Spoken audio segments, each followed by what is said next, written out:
और सीधे रुक करेंगे पश्चिम बंगाल का, जहां पर गृह मंत्री अमित शाह संबोधित कर रहे हैं। श्रीमान बाबुल सुप्रियो जी, श्रीमान कैलाश विजयवर्गीय जी, बंगाल के ही और राजा राम मोहन राय पुस्तकालय के कर्ता धर्ता श्रीमान कंचन गुप्त जी, हमारे सांस्कृतिक सचिव राघवेंद्र सिंह जी, श्रीमती निरुपमा जी, श्रीमती साराबाई और आज के कार्यक्रम में उपस्थित सभी गणमान्य अतिथियों और विशेषकर जो आज यहाँ से एक संदेश लेकर बंगाल के लगभग 900 किलोमीटर तक जाने वाले मेरे युवा साथियों, आप सभी को मेरा नमस्कार। ये कार्यक्रम एक हॉल में हो रहा है और कार्यक्रम की दृष्टि से इसका इवैल्यूएशन संख्या से नहीं किया जा सकता। ये बहुत महत्वपूर्ण कार्यक्रम है क्योंकि ये कार्यक्रम ये पूरी श्रृंखला की एक कड़ी है जो सुभाष चंद्र बोस की 125वीं सालगिरह उनकी मनाने के लिए जो राष्ट्रीय और अंतर्राष्ट्रीय स्तर पर अनेक कार्यक्रमों का जो आयोजन हुआ है उसकी श्रृंखला की एक कड़ी है। मित्रों, मैं ज्यादा कुछ कहना नहीं चाहता। सुभाष बाबू को देश की जनता इतने साल के बाद भी इतने ही प्यार और सम्मान से याद करती है जितना वो जीवित थे और संघर्ष करते थे तब याद करती है। बहुत प्रयास हुआ है कि सुभाष बाबू को भुला दिया जाए, परंतु उनका कर्तृत्व, उनकी देशभक्ति और उनका सर्वोच्च बलिदान शायद कोई कितना भी प्रयास करे, पीढ़ियों तक भारतवासियों के जहन में जस का तस रहने वाला है। और इसीलिए भारत सरकार ने प्रधानमंत्री जी के नेतृत्व में एक कमेटी बनाई है जो कमेटी ये सुनिश्चित करेगी कि सुभाष बाबू का जीवन, इनका कवन और सुभाष बाबू के संस्कार जो देशभक्ति के हमें मिले हैं वो संस्कार को चिरकाल तक न केवल भारत में रहने वाले भारतीय, दुनिया भर में जहां जहां भारतीय बसे हैं वो चिरकाल तक याद करें और उसमें से प्रेरणा लेकर भारत को महान बनाने में अपना योगदान देते हैं। और मैं खास कर देश भर की युवा पीढ़ी को कहना चाहता हूं कि एक बार सुभाष बाबू के जीवन को आप अचूक पढ़िए, इसमें से बहुत कुछ सीखने को मिलेगा। एक ऐसा मेधावी विद्यार्थी जो आईसीएस की परीक्षा में टॉपर कर बाहर आया, उस वक्त पूरे देश के युवा लालायित होते थे, आईसीएस हो भी जाए तो बहुत बड़ी बात है, अंग्रेज सरकार की नौकरी मिलती थी। सुभाष बाबू ने अंग्रेज सरकार की नौकरी ठुकरा कर देश की आजादी के संग्राम के साथ जुड़ना तय किया। वहीं से उन्होंने एक बहुत बड़ा संदेश, इसका कोई रिकॉर्ड नहीं है कि इन्होंने आईसीएस की परीक्षा क्यों दी होगी, क्योंकि बाल सुभाष के मन में ही देश भक्ति के रास्ते पर, देश की स्वतंत्रता के रास्ते पर जाने का तय होता है।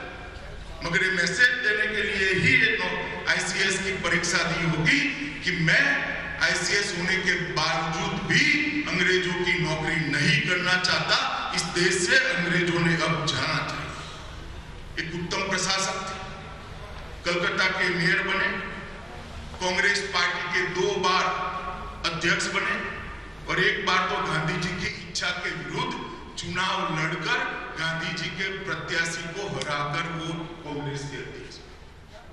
उनकी लोकप्रियता का परिचायक और अदम्य उत्साह देश को कुछ भी कर आजादी देना, और इसमें से कोई चीज, कोई प्रयास, कोई रास्ता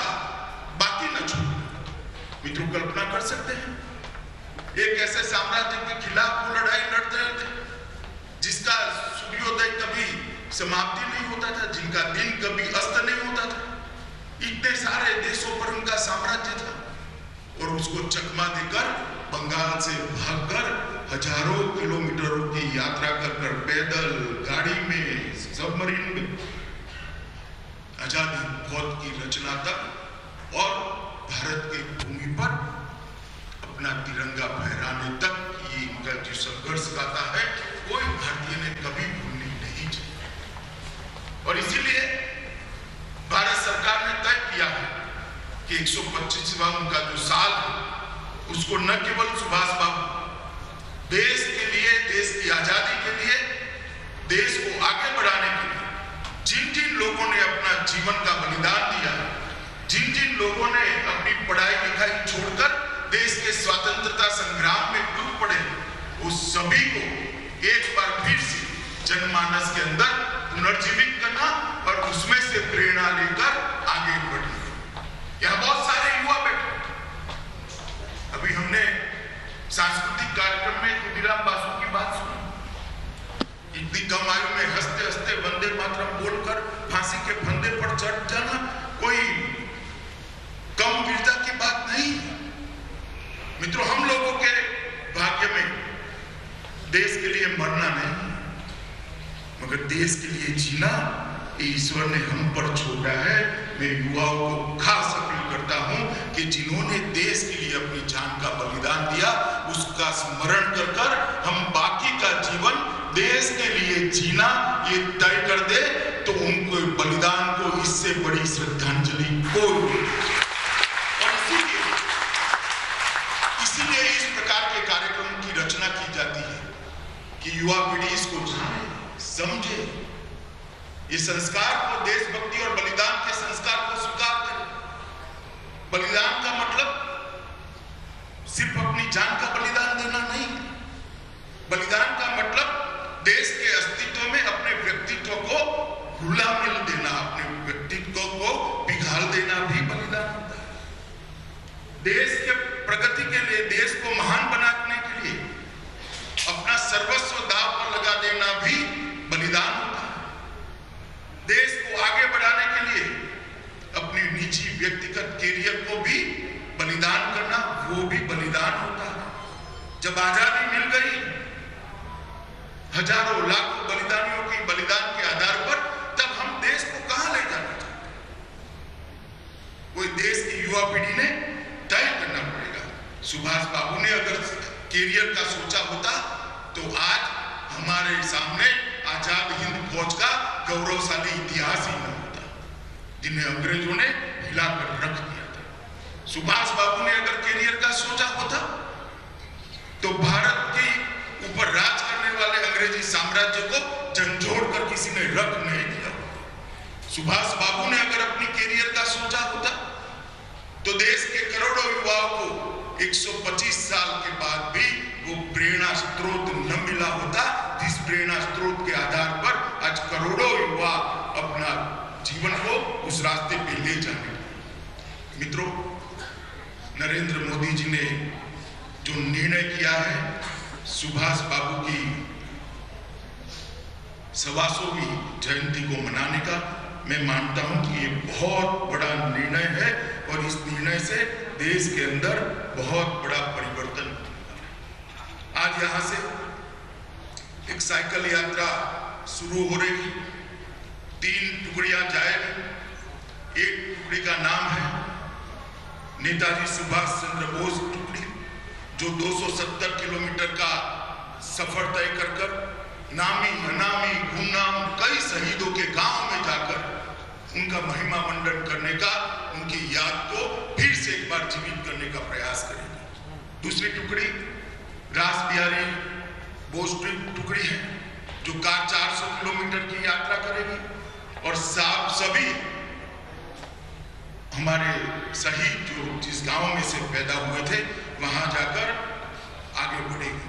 और खुदीराम बोस टीम भी जाएगी जो 250 किलोमीटर की यात्रा करेगी। मित्रों, ये प्रयास जो युवा कर रहे हैं, मैं इनको आज समग्र देश की ओर से साधुवाद देना चाहता हूं कि आप जो यात्रा कर रहे हो ये भारत के पुनर्जागरण की यात्रा, क्योंकि जिस देश की युवा पीढ़ी आजादी के इतिहास को, जिस देश की युवा पीढ़ी अपने देश के इतिहास को समझती नहीं है, उसमें से गर्व के भाव को आत्मसात नहीं करती है, वो देश का भविष्य नहीं बना सकती। देश का भविष्य वही युवा पीढ़ी बना सकती है जो देश के इतिहास को समझती है। देश का भविष्य वही युवा पीढ़ी बना सकती है जो देश के इतिहास की सारगर्भिता को आत्मसात करती है। देश का भविष्य वही युवा पीढ़ी बना सकती है जिन्होंने देश के लिए बलिदान दिया, उनके प्रति दिल में सम्मान रखती है और उनके उद्देश्यों को पीढ़ी दर पीढ़ी आगे ले जाने का जज्बा रखती। और आज जो युवा यहाँ से साइकिल लेकर निकलेंगे वो पूरे बंगाल के अंदर लगभग 900 किलोमीटर की यात्रा कर देश के बंगाल के युवाओं को जिस प्रकार से प्रेरित करने का काम करेंगे, मैं मानता हूं कि उनका यह पुरुषार्थ बहुत लंबे समय तक बंगाल को और भारत को बहुत कुछ देगा। आज हमारे इतिहास को हमने अपने नजरिए से भी देखने की जरूरत है। हमारे इतिहास को अपने नजरिए से समझने की भी जरूरत है। आज मैंने जो सांस्कृतिक कार्यक्रम दिया उसके निर्देशिका और सभी कलाकारों को मैं हृदय से बधाई। मैं बंगाली बहुत नहीं समझता, मगर उनके मुख के भाव समझा देते थे कि वो क्या कहना चाहते। मित्रों, इतनी सुंदर अभिव्यक्ति जो समय को भी जीवित कर देती है, जो भूतकाल को भी वर्तमान में परिवर्तित कर देती है और जो रोंगटे खड़े कर फिर से एक बार देशभक्ति के जज्बे को जागरूक करने के लिए मजबूर कर देती है, ऐसी अभिव्यक्ति बहुत कम देखने को मिलती है। बहुत सुंदर अभिव्यक्ति यहाँ पर की है। मैं इतना ही कहना चाहता हूँ कि ये जो कार्यक्रमों की श्रृंखला है, सुभाष बाबू की 125 वर्ष की जयंती के 125वीं जयंती के 1 साल तक चलेंगे। देश के युवा इस कार्यक्रमों की श्रृंखला के साथ जुड़े। देश भर के अंदर एक कार्यक्रम, और जब देश की आजादी के 75 साल होंगे तब मोदी जी ने तय किया है ये 75वां साल आने वाले और 75 साल तक के लक्ष्य तय कर हम आगे बढ़े, भारत को विश्व के अंदर सबसे महान बनाने की कवायद के साथ हम सब जुड़ जाए। ये 2 कार्यक्रम, ये 2 वर्ष एक साथ आना भी एक अपने आप में बहुत बड़ा सहयोग। सुभाष बाबू का 125 साल मनाने का 1 वर्ष और आजादी के 75 साल के 1 वर्ष, ये हम दोनों वर्षों को भारत की युवा पीढ़ी ने ये 2 साल अपने आप को इस सभी कार्यक्रमों के साथ जोड़ना चाहिए। सभी कार्यक्रमों के अंदर अपनी भागीदारी करनी चाहिए और सभी कार्यक्रमों को आने वाली पीढ़ियों को जिसमें से प्रेरणा ले इस प्रकार से आगे बढ़ाना चाहिए। मित्रों, मैं इतना ही कहता हूं कि जिन्होंने देश के लिए पूरा जीवन दे दिया है, युवा अवस्था में ही अपनी जान का बलिदान दे दिया, बहुत सारे लोगों ने अपनी पढ़ाई लिखाई छोड़ दी, बहुत सारे लोगों ने अपने जीवन को सर्वस्व न्यौछावर कर दिया। इस देश में ढेर सारे ऐसे लोग हैं जिनके पूरे परिवार का, मकान का, पूरी संपत्ति का 10-10 बार कुर्की हो गया, मगर वो परिवारों ने लड़ाई लड़ना नहीं छोड़ा। कई ऐसे लोग हैं जिनको 2 जन्मटी एक जीवन के अंदर हो गई। वीर सावरकर को एक ही जीवन के अंदर 2 जन्मटी हो गई। इन लोगों के बलिदान के आधार पर आज भारत यहाँ तक पहुंचा है, मगर हमें संतुष्टि नहीं होनी चाहिए। इन लोगों ने बलिदान सिर्फ आजादी के लिए नहीं दिया, इन लोगों ने बलिदान दिया था भारत माता फिर से एक बार विश्व गुरु के स्थान पर अपने दैदीप्यमान स्वरूप के साथ विराजित हो, इसके लिए बलिदान दिया था। और जब तक इसकी सिद्धि हम नहीं कर लेते, हमें चैन लेने का कोई अधिकार नहीं। और इसी बंगाल की भूमि से एक आर्षद्रष्टा, एक मनीषी ऋषि अरविंद ने एक भविष्यवाणी की थी और ऋषि अरविंद की भविष्यवाणी को मैं ईश्वर के आशीर्वाद समझता हूँ। वो सच होने के लिए ही होती है। उन्होंने भविष्यवाणी की थी कि भारत इतना आगे बढ़ेगा कि फिर से एक बार हम भारत माता को विश्व गुरु के स्थान पर देखा। श्री अरविंद के शब्दों को सत्य में परिवर्तित करने के लिए हम लोगों ने हमारा बाकी का जीवन इस रास्ते पर देना चाहिए, ऐसा मेरा बहुत मानना है।